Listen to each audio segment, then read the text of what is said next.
Speaker, the Labor opposition will be opposing that motion. David Farrar, who is the National Party's pollster, on his blog this afternoon, gave the speech that John Key just read out a B grade. And he was being generous, Mr. Speaker. He was being generous. We heard a lot of rhetoric. We heard very little substance, Mr. Speaker. I would say that Alan Bollard, who rained on the Prime Minister's parade on Sunday, would classify that speech as Alan Bollard 1, John Key 0. John Key 0. Because that speech proves Alan Bollard right. There is no plan. There is the talk of step change, but there is no plan at all that any government member could look at and say that will close the gap with Australia. It's not step change, Mr. Speaker. That's a step back, that speech. No bold plan, no plan at all. And the Prime Minister's spin doctors hyped this speech to be the most important speech that the Prime Minister would read this year. It was Big Tuesday, they said, more like Tiptoe Tuesday. Because let's look at the one thing where there was a sense of where the government wants to go, GST. Let me read out what the Prime Minister said. He signals a rise in GST, and I oppose GST because there is no way that they will implement that to be fair to all New Zealanders. No way that they will make that fair to all New Zealanders. Forget about the rhetoric of fairness. This is about mates' rates. Order. This tax change... I apologise to the Honourable Leader of the Opposition. Some interjection is reasonable when a point may be raised that is perhaps controversial, but to go on and on is unacceptable. I said the Leader of the Opposition would be heard with the courtesy would be extended. I apologise for interrupting the Leader of the Opposition. Thank you, Mr. Speaker. I oppose the increase in GST because there is no way that this government will ensure that the tax changes that they're bringing in will be fair to all New Zealanders. But even when he talks about GST, he does it with a trembling voice. Let's listen to what he says in the speech. We're only considering it. We're only considering it. No decisions have been made. No decisions have been made. We've asked for more work to be done on it. They know that New Zealanders don't believe that a national government will produce a tax package that will be fair across the board to all New Zealanders. Forget the rhetoric, look at the record. Look at the record of the Prime Minister's last tax changes in December 2008.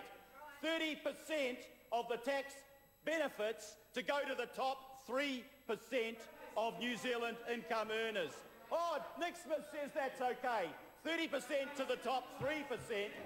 Mr. Smith, I wonder if he says it was okay that no New Zealand family with dependent children earning less than $40,000 got any tax cut at all.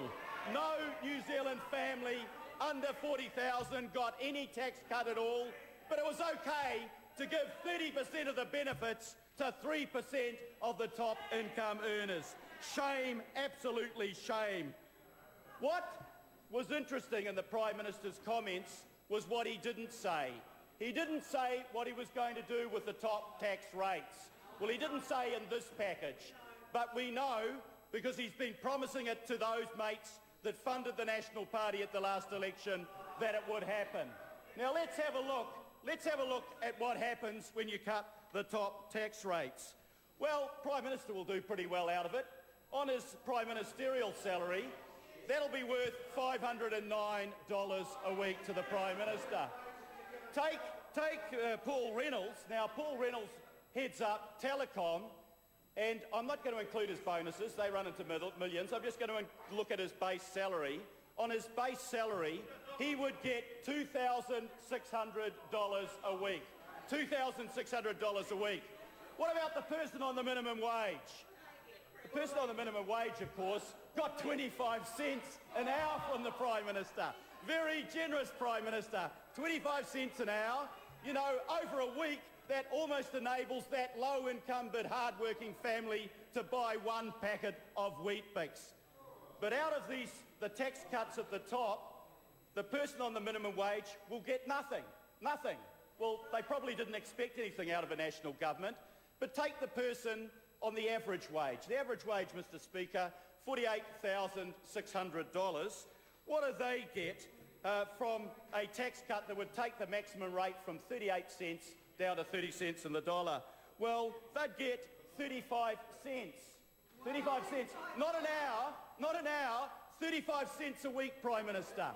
35 cents a week. If that's what you're going to do, and your silence, the Prime Minister's silence in this speech indicates that that is on the National Party's plans.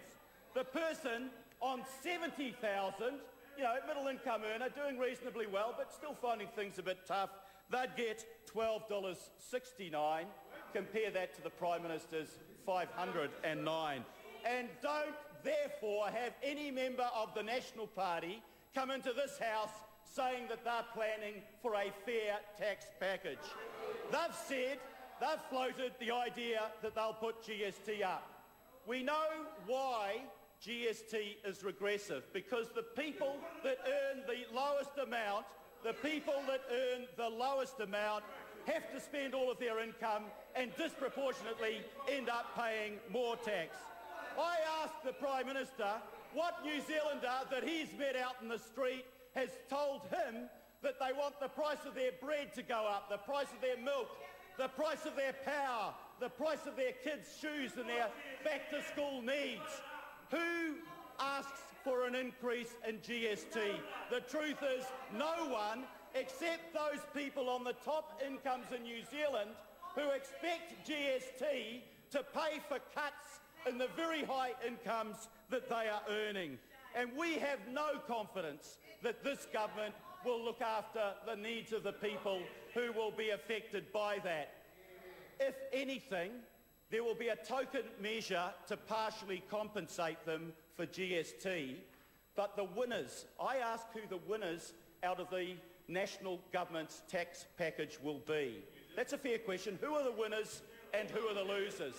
The winners will be the Prime Minister's best mates on their high incomes, and the losers will be average New Zealanders. Mark my words, that's what the figures show. But Mr. Speaker, this speech wasn't just about taxation. It was about how we were going to move New Zealand forward. And that I regret, because we needed a speech and we needed a plan that would show that the government had some idea of how to move New Zealand forward, but it lacked substance, it lacked conviction, it lacked anything new. You know, it was a little bit like watching those late-night TV programs where you see the repeats. Everything that has already been said was repeated in this speech. Take the Kopu Bridge. Remember the Kopu Bridge? It has been announced for the 11th time that the Kopu Bridge will be built. But I ask you, Mr. Speaker, where did the funding for the Kopu Bridge come into the budget, and who initiated it? It was under Labor. This policy, announced 11 times by National, brings the program forward by 6 months. 6 months only. And then I heard the Prime Minister talking about research and development. You know, the government has just discovered that science, research and development are important things. A pity, Mr. Prime Minister, that the Prime Minister didn't discover that when he and his government cut $2 billion out of the Fast Forward Fund. $2 billion. And then he cut research and development tax credits. And that was going to deliver, in about 5 years' time, I think about $300 million a year to innovative companies that could take New Zealand forward. They cut that, and now he has the temerity to come into this House and say he wants to do something about science, research and development. I tell the Prime Minister